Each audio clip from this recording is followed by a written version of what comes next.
An unprecedented sight. Israeli police raid Al Jazeera's workspace in occupied East Jerusalem after Prime Minister Benjamin Netanyahu's cabinet voted to shut down the network's operations. The government order, which was unanimously agreed upon, includes confiscating its broadcast equipment, preventing the network's broadcasts, and blocking its websites. The government has now unanimously ordered the closure of the incitement mouthpiece of Hamas in Israel, Al Jazeera. Al Jazeera's broadcast was taken off Israel's main cable provider in the hours after the order. The emergency measure will last for 45 days, with the possibility of an extension for an additional 45 days.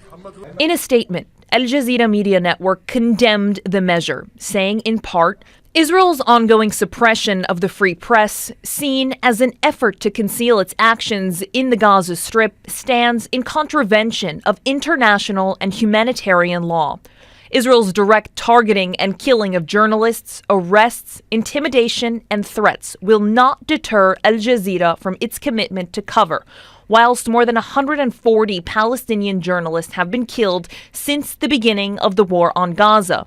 The network vehemently rejects the allegations presented by Israeli authorities, suggesting professional media standards have been violated.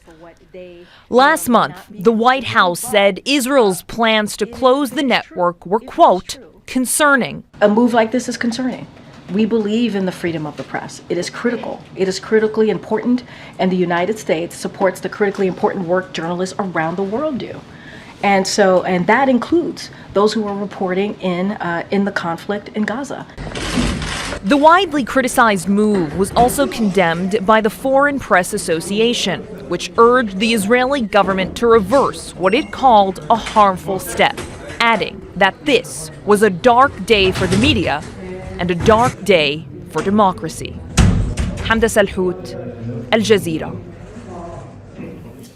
Haggai Matar is executive director of Plus 972 magazine, which provides independent commentary and news from Israel and Palestine. Sir, you're joining us from Tel Aviv. Thank you for your time today. Your thoughts first on this decision by the Israeli government to shut down Al Jazeera in Israel.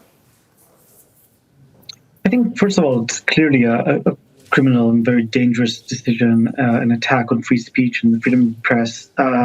It's also an attack mostly on Israeli citizens, because I think the two main things that are going to happen alongside the attack on Al Jazeera journalists, which are also, of course, victims of this, will be one that while Al Jazeera will be able to continue reporting around the world, they will not be able to do reporting within Israel. So the voices of Israeli society will be heard less on Al Jazeera because of this. So this is one harm to the Israeli society. The other is making it more difficult to hear different voices. We have very limited access to information coming out of Gaza in Israeli media outlets, and I think it's essential for Israelis to have other media outlets to go to and check and read and see and view to get information that is not there in Israeli sources.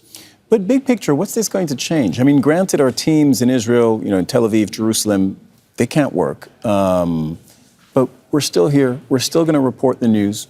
The rest of the world can still see us outside of Israel. So what's the point? I think there are 2 points. One is to make it more difficult for Israelis to see, which I think is more important for the government than what the rest of the world sees.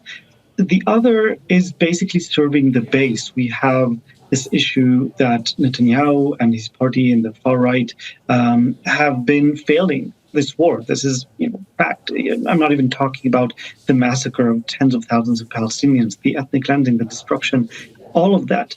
But even from an Israeli perspective, after 7 months, people are saying the hostages, most of them aren't back. Many of them are dying. It doesn't seem like there's a victory at hand. So doing something like this is a way to appease the base, to say, look, we're doing something to fight our enemies, and let's pin all our failures on Al Jazeera, just like we would on students in U.S. campuses.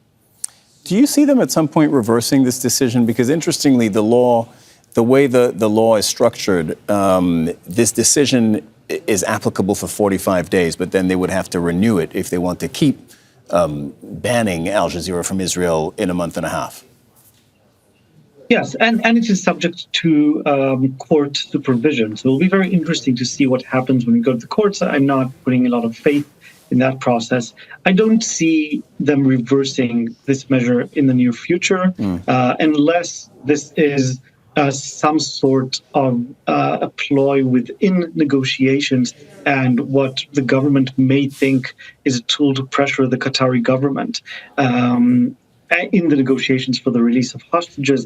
If that's the case, maybe they will reverse it as part of a deal for a ceasefire. But I have to say, I'm very pessimistic about the degree to which the Israeli government is interested in such a deal. And therefore, I'm also not very optimistic about reversing this decision. Okay, Haggai Matar, Executive Director of Plus 972 Magazine. Thank you very much for your time today. Thank you. Make sure to subscribe to our channel to get the latest news from Al Jazeera.